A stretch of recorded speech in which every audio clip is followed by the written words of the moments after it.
Rick Girard. Really enjoyed talking to Rick. He's an expert recruiter, has a great podcast, is developing a higher OS. Hire as an HIRE, how to hire candidates. Talks about what an A player is. These days, with the Great Resignation, it's very hard to get to hire quality people. And what can you do about it? What are some good tips? What are some good angles to interview candidates, to develop your pipeline? And if you are a candidate that's looking, maybe you made the move during this Great Resignation, you're looking to possible areas where you can go to a new company. What do you do there? It's a great interview. He gives a lot of great insights. He's an author. He's a black belt in jiu-jitsu. He's a podcast host. I mean, he's just a really incredible, knowledgeable man. Really enjoyed this conversation with Rick Girard. I know you're going to as well. Thanks for listening. Hi, I'm Joey Pinz. People ask me, how did I lose 130 pounds? The quick answer is always discipline. I started my business, wasn't paying attention to my health, was eating too much, drinking too much sweets. My daughter was born. Next thing I know, I'm pre-diabetic, I have hypertension.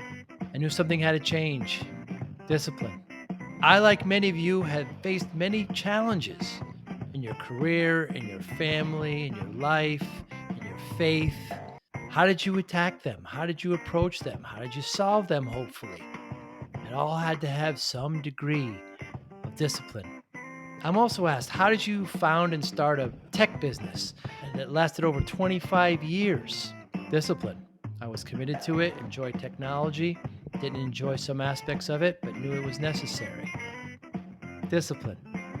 Our podcast mission: how do we use discipline to better ourselves and society? Join me, please, as I talk to interesting people and discuss how they use discipline in their family, in their passion, in their careers, and how it helped them.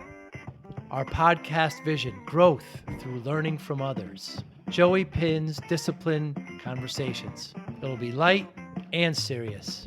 Join us, please. Thank you for consideration. Yeah. So what makes a bad hiring experience or an interview? Fascinated by your From insight on who this. from whose perspective? Yeah, let's go from the person taking the interview, then we'll go from the interviewee, please.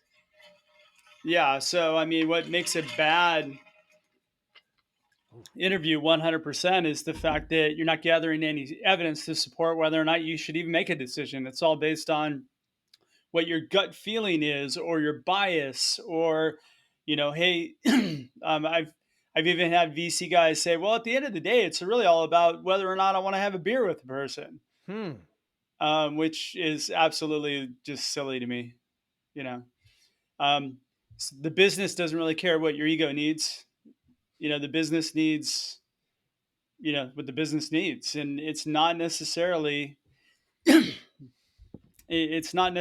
what you think you need a lot of times. So we got to get out of our own way and really get to the root of who a person is, and that's what's most important. You know, I don't want to get political at all, Rick, but I hear that every once in a while. I want a president that I could have a beer with, or a senator that I could, this kind of beer kind of mentality thing where I just see it a little too often where employers become friends with their employees. And Yeah, what are your thoughts on that? I mean, there's nothing wrong with that, I don't think, but is it is it because you got to take care of your people first, and I think that's super important. Right. But is it necessarily like everybody's business is different, um, and it really had. I mean, I don't think you have to force yourself to become employee like friends with your employees if that's Hmm. not what the business dictates. It's a case by case scenario, right? It really depends on the company and the environment. So I know CEOs that are so good at that, Right. and I know some that are 100% command and control, and they have successful businesses. But the important thing is they own who they are and what their business is from a values perspective, and they hire for that. Hmm. You talk a lot about an A player. Let's talk about that. What an A player is. Sure. An A player to me is, the strongest person that you can hire in your organization for the role, Hmm. and it's usually within kind of your abilities, or like, your constraints. So a lot of times it's tagged to like what you can pay the person. Hmm. Um, and there's this perception that A players are really not obtainable by a lot of smaller companies. Right. And I am here to say that that's 100% wrong. There's A players in every company, especially successful companies. And what makes somebody an A player is that they have that passion and that drive, and they see the value in joining your organization above and beyond the paycheck. Hmm. And they've got some place to grow. And, you know, they're invested in as much into the business as you are. And how do you detect or determine that A players in front of you when you're interviewing them? Uh, you know, First and foremost, I mean, it really requires you go underneath the hood Hmm. under to understand who a person is, right? And that also delves into the work that they've done. I'm a key believer, or I'm a big believer in past performance is a key indicator of future performance, Hmm. right? So, um, A players are typically people who know exactly what they did and how they did it. They're the type of people who, like, they see something on the floor, they pick it up, they throw it away, right? Like, they're invested into the company. They look for things to do outside of what's given to them. Hmm. And so all you have to do is find evidence of that, and that can be done in the very first phone conversation, which makes it really easy. So walk me through something you did that created an impact in your organization above and beyond your current job. What did you do that maybe gained some recognition from leadership, or uh, contributed to revenue, or saved time within the organization? Like, what did you look for? What did you find, and how did you make things better in the company? Yeah, that's a really good way of finding that out. And I mean, I'm in the tech industry, and when I talk to a lot of my colleagues, first and foremost in their mind is just staffing. Second is cybersecurity for obvious reasons, but Yep. uh, just staffing is so critical, Rick, and that's why somebody like yourself is so necessary. I mean, people kind of take it upon themselves. I can just kind of feel this person out and determine if they're good. I mean, I've failed many of my employees because I didn't manage them correctly. Many. Yeah. So, what Yeah. advice do you give to better help and equip these business owners trying to find great people? Yeah, I'm in the tech space too, by the way. Like, Oh, that's been my area. I've startups. worked Yeah. I've worked in software as a recruiter for most of my career, and now I'm a SaaS startup founder as well. So, there's that old adage: hire slow, fire fast, right? And the truth Hmm. is, you want to hire slow. You want to actually, if you're the leader of a company, I think it's really important that you make a commitment to investing at least 1 hour a week to just sitting down and building your pipeline of future people that you're going to hire. Hmm. Developing the relationships, and like identifying people that are good, and then starting to cultivate the relationships so that when you're ready for them, you have 4 or 5 phone calls to make for each type of role, and boom, you can bring on one person. Hmm. So you know, my advice is hire ridiculously slow, Hmm. and then don't fire, or fire slower. And I stole that, by the way, from a guy named Steve Newcomb, um, who wrote a really famous, kind of blog that's been out there called The Cult Creation, and how he built his startup company, or one of them. So, I think it's really important that you think of recruiting as not an oh shit activity, but a hey, let's start kind of building our pipeline of people, and being proactive about this. When it's an oh shit activity, then what ends up happening is you end up making a lot of mistakes Right.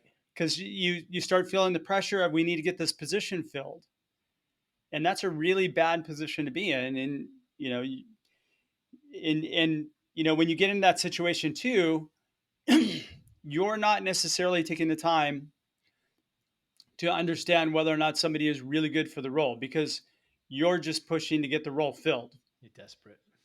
and that's dangerous. Yeah. Yeah, it's very interesting the concept of a pipe. We try to have a pipeline of sales, but actually having a pipeline of employees. It's a very interesting concept. It's easier said than done. Um, No, it's because actually not that difficult to do, man. It's explain just like like building how. a sales pipeline. Yeah. But are these people unemployed that are in your pipeline? No, no, no, no. Not at Interesting. all. I mean, so I have like I have a Google Doc, excuse me, like a Google sheet, right? And what I do is when I identify people that I think are good or that maybe have come through my network or somebody have mentioned, I throw them on that document Hmm. under a specific category, and then I reach out to them. And it's very easy for you as the CEO of a company to reach out to somebody and get them to engage with you, so it's a much more effective strategy Hmm. than, you know, giving it to your recruiters and having the recruiters do the work. Because, whenever anybody sees recruiter, especially through LinkedIn, they ignore it. Right. I do. Yeah. Yeah. Um, so, what you do is you start off the conversation and just say, hey, look at, I always hire A players. And the truth is, I heard really good things about you. And, I wanted to build a relationship with you for the future so that, maybe we can talk when the timing's right for you. And that's all you're doing. Hmm. You're just kind of you're opening up the dialogue so that you can connect to that person at the more appropriate time. And it's Very actually interesting. fairly easy because, there's been um, so pre-pandemic, it was like the stats were like something like 65% or 68% of people were disengaged in their current companies, right? Hmm. So then pandemic comes through, and then we have the great resignation or whatever Resignation. you want to call it Mhm. last year. So last year, a lot of people jumped ship because they really hated their environment, and all of a sudden, there's all these jobs available, and they're getting paid a lot of money, and so a lot of people were chasing the money. And now we have an opportunity where a lot of those people who left and they've been in a job for about a year are thinking, you know what, I just traded in one crappy company for another crappy Mm. company for like more money. And now I should probably be looking for something that's more fulfilling to me personally and professionally. And so there's your golden ticket. That's where you are able to Hmm. kind of connect the dots for that person as to whether or not your organization can provide that value that they're missing. And you talk a lot about, incorporating your core values into the interview. 100%. Yeah. I mean, look at, if you don't have a North Star to judge people by in order to ensure that they're going to be successful in your environment, then what are you doing? You're setting them up for failure 9 times out of 10. I mean, Mm. we tend to look for somebody with a certain set of skills and then say, okay, this person's got the skills. Let's just try them out and see how they work out. And, you know, let's just cross our Right. fingers and Right. hope that we get them to stick, and a lot of times that doesn't work. And the reason why it doesn't work is people come in and, a lot of people sell, a lot of companies sell like this really, kumbaya environment. Like, we're awesome. We do all these great things. And here's our perks and our benefits. And then people start there and they realize this isn't at all what I was sold, Mm. you know, so, a lot of companies don't own really who they are. And again, hiring for hiring for value alignment it's a bit different of a concept, but like it's wildly successful because when people align with the values, they're going to be more engaged, and then they're going to perform. And there's a lot of data out there about values driven and mission driven companies and how much more engaged their people are. Like, on average, about 40% more profitable than a non mission driven organization or values Hmm. driven organization. I That's remember huge. having it's very big. I remember having a question once. We have 5 core values, and I didn't do this in an interview. I did it kind of in the kind of pre-interview where I said pick 2 and describe how you would use them in a typical scenario with customers relating to customers. So it made them kind of think about it and stretch it a bit. What do you think about that? Well, your values should be broken down to like to things that are measurable. So like Mm, you can say, well, we have integrity. Well, what does that mean exactly? You know who else had integrity? Enron. mm, Was that was their number one core principle. But what fair did enough. that mean? That was pretty flexible for them. So you have to really define it out what it means, and then you have to set measurables to it because how am I going to gauge whether or not you have our level of integrity? I can't. Um, and so you really have to drill down and spend time on drilling down to like what exactly it means and how it's measurable or quantifiable in the person that you're hiring on board. Then you build your interview questions cleverly to kind of disguise the fact that you're going after, like, we want to know if you've got integrity to our level, right? So whatever that measurable might be, um, for example, brutally honest might be part of the integrity piece. So Hmm. you're gonna design a question that is behavioral in nature because I want to know again like how you live your life. I want to understand what's important to you today, like in reality, as opposed to situationally, which most people kind of, if you had this scenario come up, what would you do? I think those are really dangerous because people just Mm, anybody who's intuitive can kind of read your body language, pick up and shift, and those are really easily manipulatable, right? mm. Um, but getting back, but so having those values really tied to a behavioral question that you can drill down deep on and understand really whether or not somebody aligns with those values.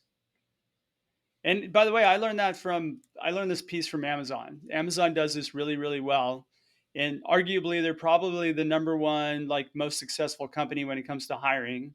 I mean, look at Really? their growth. And from day one, they've always hired based on their leadership principles,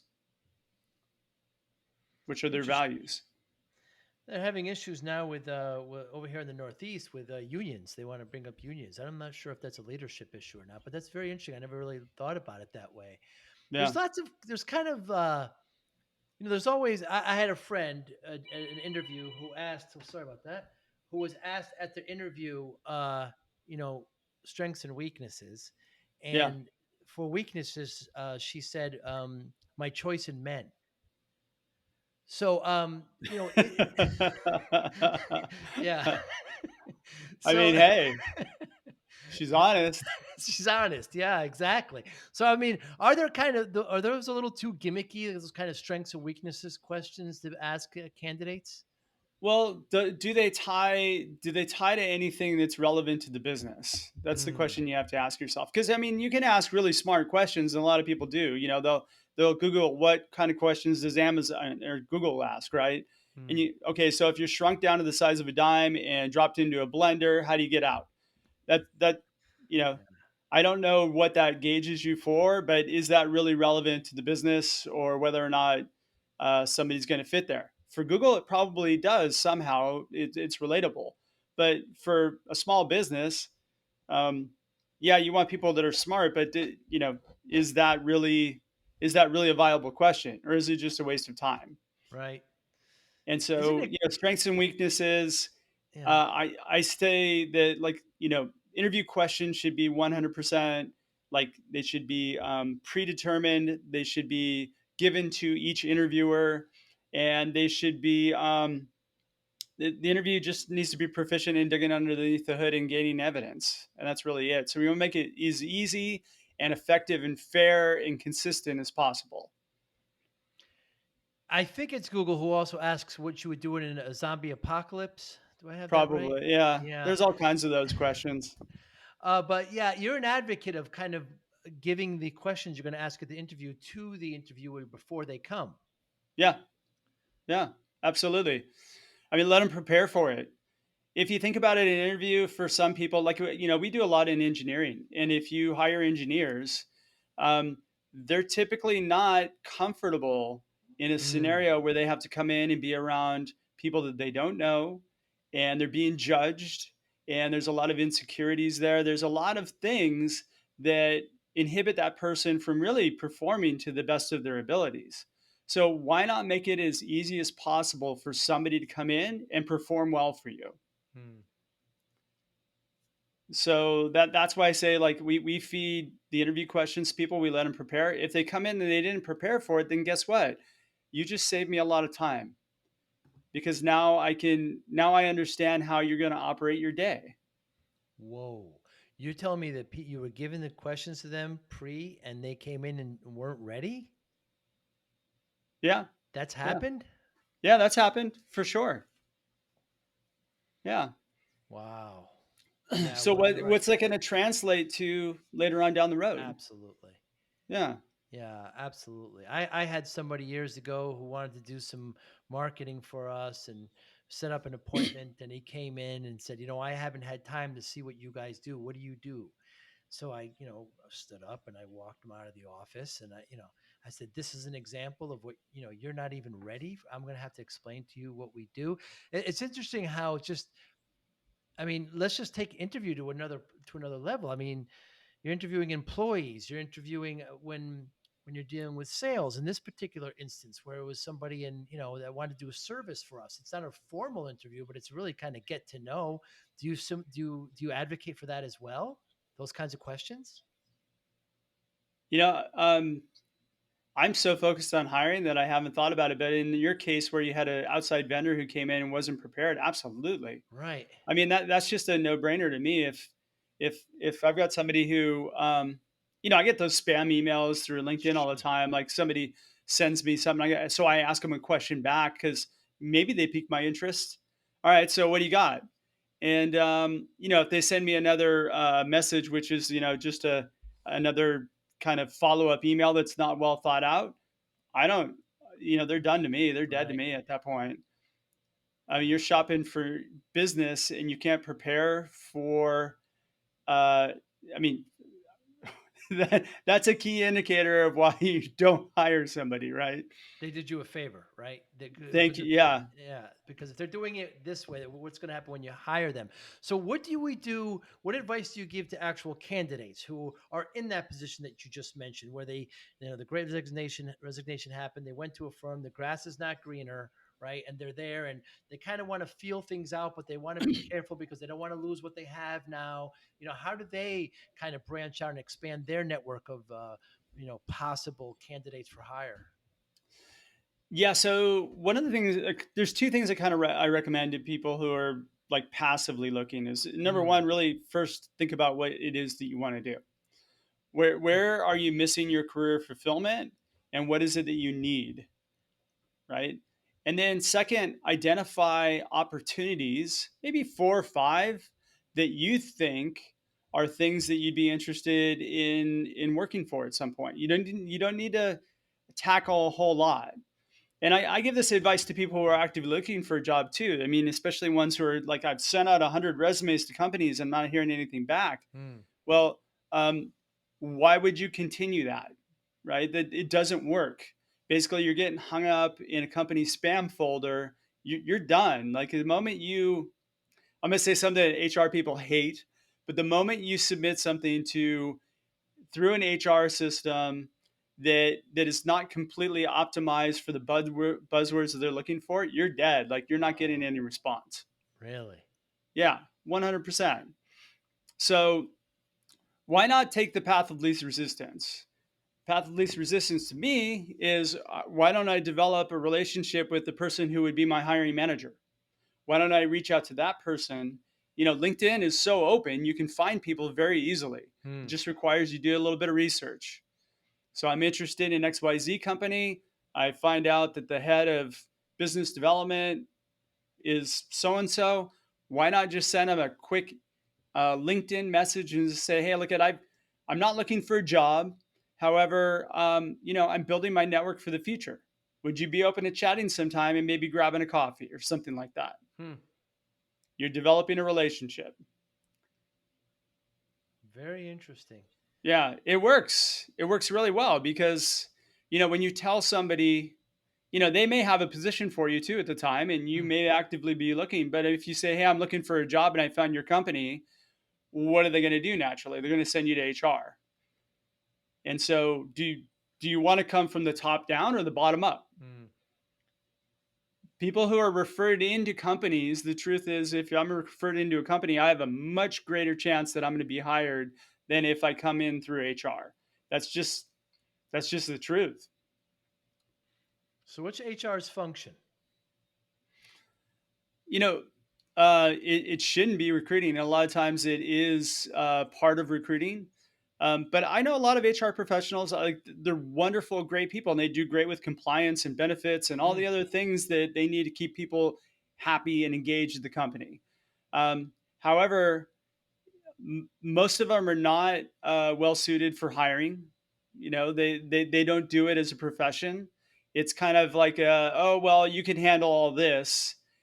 You can handle the hiring too, and you're responsible for that. And I'm pretty sure there's a lot of them that are like, if you take that off my plate, I'd be the happiest HR person in the world. Um, Hmm.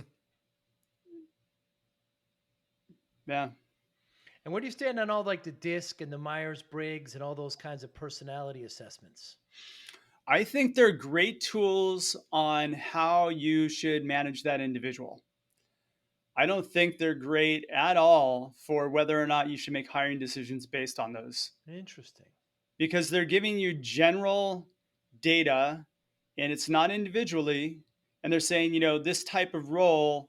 I mean, I don't know how you can possibly say this type of role requires this type of person without having the rest of the data about the company and how the organization is. They're just taking general data and people are making decisions based on that. There's no data that I've seen from any of them that support that you're making a stronger hire. Hmm. They will say that you're going to get more hires, but they can't say that that person's going to be a great hire, right? Like that person is going to stick it out for the tenure of the company or however long. So yeah, I mean, again, I think they're great management tools to understand your people, but not to make hiring decisions based on. Very interesting. And Yeah. as a true tech person, you've created HigherOS operating system. Yes. Fascinating. Nobody else has done this before. I had to think. It's I wonderful. It's a wonderful idea. Yeah, I haven't found it. I mean, one of my big complaints as a recruiter is that the people who develop software for recruiting have all been people who have never done recruiting. And so, you've got all these big, massive companies out there that are like, they're solving top of funnel problems and trying to, solve these hiring problems, but they don't really understand. They haven't seen it at the level of most of us who do recruiting professionally have seen it. So and then they try and sell you on things that are really, you're like, okay, that's a nice little, thing that creates more work for me, Hmm. but it doesn't really solve any of my problems. So I got frustrated and I decided, hey, look I mean, why don't we do what we do best? And one of the things that we do on our search, in our search business is that when we take on a search, we actively go in with the company and we spend time and we build out an interview process so that when we present candidates to them, they're gaining really solid evidence to support whether or not somebody should be hired. And we've been getting extraordinary results with that because we've got companies that we've been operating at a 98% success rate. We've got some Wow. companies that I've got one client that we worked with about 5 years ago, and they have grown from about 60 people to over 500, Hmm. and they haven't made a mishire yet. They really so we were asked to come back and help them kind of put this process in place. And the next thing you know, like they're just flourishing, and they're very strict about, hey, here's our hiring process. And it's created such a it's elevated such their their their value to such a level where now they have a constant flow of people coming at them that say, "Hey, look at I've heard a lot about your organization and how you guys run it. I'd like to work there." So they haven't really had much of a problem, especially through like I'm part of EO, and man, every entrepreneur right now is complaining about hiring. I can't Yeah. find good people. They're kind of just laughing and going, "We can't. We're beating people away with a stick right now." Amazing. Yeah. And you're hiring OS, does it bring it from is it from the viewpoint of the business owner, the hiring, or is it from the candidate? No, it's we want to solve the problem of the interview. I And see. the interview is kind of that black hole or that one area in which like really there hasn't been any solutions out there. There's just been kind of kind of these obscure ideas on how to conduct an interview. So we developed HigherOS as, and actually it's not released yet, but basically we're building a software as a service platform I see. that essentially enables you to kind of plug that whole interview piece into the business so that when Joe needs to show up to interview somebody, you just click on the platform. All your questions are already preloaded there. It records and transcribes it. And Hmm. then essentially what you're doing is you're effectively just having a conversation. And all that data is being gathered, and at the end of each question, you're getting enough detail to be able, yep, this is a thumbs up, or no, this is a thumbs down. I don't like the use of scorecards. I think um, they're subjective. So giving somebody a ranking is silly. Hmm. This person's, we only hire people that are fours and above. And I'm like, I have no idea what that means. So those are all opinion based.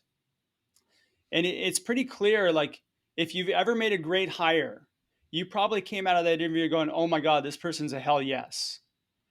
That's what every person you hire should be. They're either Hmm. hell yes or they're a no. Right. Very interesting. Yeah. And there's no in between. No. Why should there be? I mean, unless you just don't care about your business. Some people get into that point where they're so desperate because they haven't created a pipeline that to just kind of fill a hole, and of course that's a bad place to be. Yeah. And then what happens from there a lot of times? Then you've got people issues, you don't sleep at night, and Mm. every every every every entrepreneurial nightmare comes to fruition at that point. Can you gain as much interviewing somebody like we are now virtually versus face to face? Yeah, easily. Easily. Yeah, as a matter of fact, I mean, we've got quite a few companies that we work with. They're 100% Zoom. Mm. They've been remote. We've got one client that's been remote, for the past 10 years, and they've got 150 people, and they've perfected it. Um, so it's just as effective, if not easier these days. It's always nice because you get an idea of what like people's environment, unless they have a background, but you get to see what their house looks like. Right. You can read body language. You can kind of you get some good data out of that. I was I remember when I'm dating myself, but I was told to kind of this is 40 years ago, but I was told to kind of mimic what my interviewer was doing, like if they were, kind of mimic what they do and to show that you're kind of in compliance, you're smirking a bit. Bad advice? You mean as the interviewee? Yes, as the interviewee, right. Yeah, I mean, I mean, I think people do that if Mm. they want to get the job. They're looking for cues in which, okay, am I hitting those hot buttons for this manager because that I want to get the job, or most likely I want to get to the point where I at least get an offer so I can make the decision if I want the job. And that's more the case today. Is that there's a lot of people that are out there that are just collecting offers. It's a nice Are they place to really? be. I think so. Yeah. I mean, we come across people that we've gotten the pipeline with companies, and oh yeah, I've got 4 offers. Great, good luck with those. you know, let me know if any of them don't work out. And they'll call back sometimes and say, yeah, I didn't accept any of those offers. They weren't really what I wanted. You know, perfect. Let's have a conversation. Hmm. What got you into this, Rick? I made a left turn out of art school. Got Hmm. into recruiting, headhunting. And my cousin brought me into the business working for his company. And my training was the typical trial by fire. Like, here's a phone book. Here's a list of companies. Here's a candidate. Make it happen. And if you Hmm. don't make it happen, good luck. You should go find something else. Um, so it wasn't, and I got very good at being a machine of just like, you know, figuring out the numbers and figuring out like, hey, if I wanted to increase my revenue, I mean, my own personal income, all I had to do was make an extra placement per month. Hmm. And so that's kind of what I did. Um, Probably about 10, a little bit over 10 years ago now or so. Um, I was kind of not getting the fulfillment out of my work that I once did, because it's nice making a lot of money, but I always felt like I was a commodity as opposed to really providing value to my clients. Hmm. So I made the switch. I went to retained search, and as we were doing retained search, we realized pretty quickly that there's some really big problems. Well, I realized these problems before, but you don't have control over it. But when somebody's paying you up front to fill a search, you've got the ear of the executives at that point. And so, we were realizing that really, we work with a lot of startups that are in tech. Most of them have no clue how to interview somebody. Hmm. And every possible problem that you can possibly imagine gets filtered back to the interview and how bad somebody might have screwed it up or made it really great. And we looked at some companies that were really solid at their interviews, and we were like, okay, great. I mean, look at they've got a solid process. They're organized. Everything's timed out. Um, and then the missing component was, uh, were were were people fed the right questions to ask? Hmm. Because again, there's nothing more annoying to a candidate than going to an interview and interviewing with 4 different people, and all 4 of those people asking that person the same question. Ah. And that happens all the time. You know, People who are interviewing, they get the resume and they have like 5 minutes notice and they go, okay, well, walk me through your resume, or, tell me why you want to work here. Or they give those canned questions that everybody else asks. So you're not differentiating your company in any sort of way in that candidate's mind. You're just another, well, okay, let's see what kind of offer I can get out of them. Hmm. And so you want to get yourself out of those places. You want to get yourself in a position where that person walks out of the interview going, I have to work here. This place is amazing. You mentioned retained search versus regular search. That's obviously where you're getting a retainer up front to find people versus getting paid in Yeah. the back when you place. Yes. Yeah. Most agencies out there work on contingency model, which means it doesn't cost you anything. If you hire my person, I charge you 25 to 35% or what have you. Um, on the retain model, they're usually more critical roles, either leadership or like really hard to find roles. And at those, we have exclusivity on the role, and we're hired up front to go in there and develop the plan and make sure that we get the right person in the role. And when will it move to a subscription model where you're actually developing the pipeline and doing everything like everything else in our world? Um, Will it happen? on the search side, no. It'll never happen. Really. No, I'm not going back to I'm not going back to any sort of like contingency model at all. I don't find any value I don't see really very much value that's given to the to my clients, right? Right. But it will, like on the higher OS side, as we're building out our product, that's going to go to a SaaS model and enable everybody to kind of really DIY this process. Mm. Is dealing with tech firms, as far as hiring is concerned, is it different with tech firms than it is other businesses? I don't think so. I think everybody thinks that their business is unique and like, Mm. but we're not in this space. We're in that space. I mean, ultimately, it's a people business, Right. and you just kind of have to know that.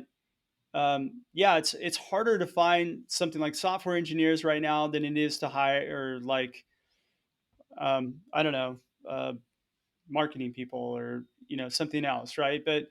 Um, but the truth is, like, it's difficult to find good people, and that's why you want to build a proactive pipeline, because then you've got people to pull from when you need. Otherwise, again, if you're kind of relying on outside sources, or like, I'm not a big proponent of job boards. Hmm. um, I think there's good people that come on job boards every once in a while, but like they claim in their ads, oh, I had 5 unicorns that sent me their resume. No, there's no unicorns that Mm. are sending you their resume, um, especially not five, right? But um, you're people, at the base level, we're all people, and so just it's no different in industry or anything like that, other than the fact that you just want to create an environment that people want to work for. You mentioned that you kind of got into this. You took a left turn at art school. Where is art school where you kind of had a plan to be a Playboy photographer? Yeah, No yeah. I worked judgment. for I worked for a portrait photographer for a while when I was like going through, like I did like a couple of years of junior college to get accepted into art school, and then um, yeah, I worked for a portrait photographer who was like a great mentor. He made some introductions. I actually got to work on a couple Playboy shoots, Wow. which were fairly disappointing, actually. Yeah. Um, but I ended up getting fairly frustrated pretty quickly, because I was like working 14 to 15-hour days for like $125 a day, and I'm like, this is Mm. not worth it. That whole poor starving artist thing just did not roll for me. So then I got recruited to become a recruiter, and I was like, yeah, you drive a pretty nice car, let's do it. I mean, I Mm. was purely in it for the money. That was my whole motivation at that point. And then, luckily for me, I fell into a career that I loved, Mm. and I guess this was my place I was supposed to be. Good for you. Good for you. Yeah. You don't hear that often, And then talk to me about jujitsu. What got you into that? Midlife crisis. Mm. um, yeah, I always have had something in my life that I have to do that's new. I've always been kind of an adrenaline junkie. I was born and raised in Southern California, so I grew up as a surfer, and then I'm still big into snowboarding and things like that. I love jumping out of planes and jumping off of cliffs. I don't Nice. do that anymore because I'm old now, but um, I just so I had a buddy when I lived in Hawaii who worked at a MMA gym, and he was like, "Hey, look, you need to come in and just try it out." And I was like, "Nah, I'm not a fighter. I'm a lover. It's not my thing." And so he talked me into it, and then I realized that, God, I'm terrible. After him beating me up for about 45 minutes, Hmm. I'm like, okay, I gotta have some sort of skills, because this is god awful. So I started out in MMA, and then we moved back to California a few years ago, and I kind of have wrecked knees from a lot of the activities that I've been doing. So I really couldn't do the stand up stuff that much. So I just started doing jujitsu. Hmm. And at first I didn't like it, but then it kind of, it's one of those things that all of a sudden kind of click and you get addicted to it. And so I've been training for probably about 9 years now in Wow. Brazilian Jiu Jitsu. And yeah, I finally just got my black belt last year in May. which Congratulations. was awesome. Oh God, it'll be a year this year. Woo, weird. Yeah, May's coming up. I just started doing jujitsu. It's the discipline that attracts me the most. I just see Yeah, it doing such wonderful things to so many friends and so many people I, look up to and talk to. It's just you immediately think, well, it's fighting. That then they'll be prone to fighting, when it's actually just the opposite. It's more of discipline and how to maintain yourself and to remove yourself from these situations, and it's very yeah. attractive to me. We talk a lot about discipline on the podcast. You consider yourself disciplined? Um, I I consider myself somewhat disciplined. I'm actually more one of these people that when I start something, I have to finish it. Hmm. And I had mixed feelings about getting my black belt. I'm like, oh man, like I was working so hard toward it, but then I got it. I'm like, oh, now what? Right. So I know it's kind of the beginning of the journey, but at the same time, I felt like I really, I probably I'm itching for something new. Hmm. So midlife crisis number three is probably kicking in. Wow, you've got them numbered. Very interesting. What motivates you, Rick Girard? What motivates you? You know what motivates me is seeing the success of the others around me. Like Hmm. I love to kind of be a catalyst for growth, and I love building things. I love seeing entrepreneurs succeed. Like that's really rewarding to me. Sounds kind of cheesy, but like I'm all in on startups and small companies Yeah. and and helping them to grow. It's very rewarding when your friends do well. For me, it is Yeah, when your true friends do well, or colleagues do well. It's just I don't know when you do well, and then it kind of it's short lived, like you just said. For me, anyway, you just kind of get to this point, you achieved it, and now what? You're looking for your next. But when you see others kind of prosper, and perhaps you had a small part in it, it's so rewarding. How do you yeah. measure? How do you measure success? By my network. I mean, Yeah. I think, as I make better friends and elevate kind of my value in the eyes of my colleagues, then that's how I measure my success. I mean, if I can help, uh, I'm part of EO, and like I spend a lot of time there. Like if I can help their success, like of any of my forum members or anything like that, then yeah, I feel like that's where I'm going to be successful. Yeah, very, very cool. I really enjoy your podcast too, Rick. Oh, thank you. You do a really good job I admire so much. It's just kind of, you have kind of a theme, and you're talking about it, and you're never arrogant. You're always just you're placing the facts, you're adding your kind of cut to it, and all of a sudden it's 20 minutes and your podcast is done. I'm like, wow, that was incredible. It was quick. It seems so kind of brief but yet strong. You do a really good job. Tell us also about your book, Healing Career Wounds.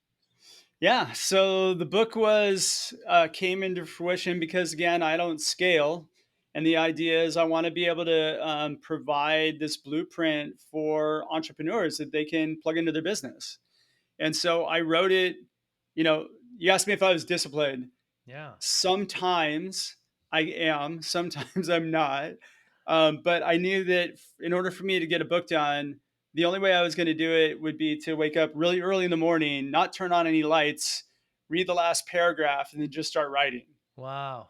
And that's what I did. And it took me about 3.5 months to write it, but then it took me about a year to put it out. Right. Um, because once I and basically what I did was I just barfed out everything, and then I was lucky enough to find a really good developmental editor who kind of came in and helped really bring the story together and make it really good. The idea is we want to give entrepreneurs the tools so they can just plug in a hiring and like an hiring and interview process into their company. So we've got everything in the book down to the scripts of what to say and how to say it, exactly how to say it. Words are all tested out because worst thing you can do is try and recruit somebody and then put fear words in there, right? Mm. So we've taken a lot of care into giving somebody the tools to succeed. Very cool. Yeah. I really enjoyed our time together. Tell us, whoever's listening, how we can get in touch with you. Yeah, most definitely. Well, you can always reach out to me via email. I take a few days to get back because I'm terrible with email, but I'm Rick at Stride Search, StrideSearch.com. You can also find my podcast, which is Higher Power Radio, and that's HIRE, Power, POWER, Radio, RADIO.com. It's not a religious show, obviously. It's about hiring. And and then of course you can find my book on any of the book outlets, Amazon, barnesandnoble.com, and that one's called Healing Career Wounds. And the idea behind the title of the book is that it's the punchline. You'd think it's actually for candidates, but it's written for companies, because if you can actually demonstrate that you can heal a person's career wounds, then they're going to lean into wanting to work for your company. Mm. And that's way more valuable today than it's ever been. Very cool. I'll put that all in the show notes as well, so people have links to it. Rick, thanks so much for your time. I hope one day we get have a cup of coffee together and you could show me some moves on jiu-jitsu. I'm very new at it, but I'm starting to get that passion. I'm Oh, you starting don't to want get to it. roll with me. I like to put Yeah, people yeah. to sleep. Oh, you're right. You're right. You're right. unless as long as you know how to tap, like that's the first lesson Oh, you I've learn as a tapped. white belt, right? Oh, Just yes. tap. I Just tap. tap. Yeah, I've tapped. Yeah, I'm an expert That's tapper. one thing about jujitsu you learn really quickly is the ego goes away like Oh, yeah. quick. Yeah. That is another thing. Yeah, again, another misconception. You think there's a lot of, and there may be in other gyms, but not in mine. But everybody, the ego is gone. The ego is gone. Oh The yeah. humility is there, and there's, there's 19, 20-year-old, male and females that I certainly would tap out of. Oh yeah. Humbleness is all part of it. Rick, Yeah. thanks so much for your time. I appreciate it. I look forward one day to seeing you face to face. You be well and have a great day. Thanks again for doing this.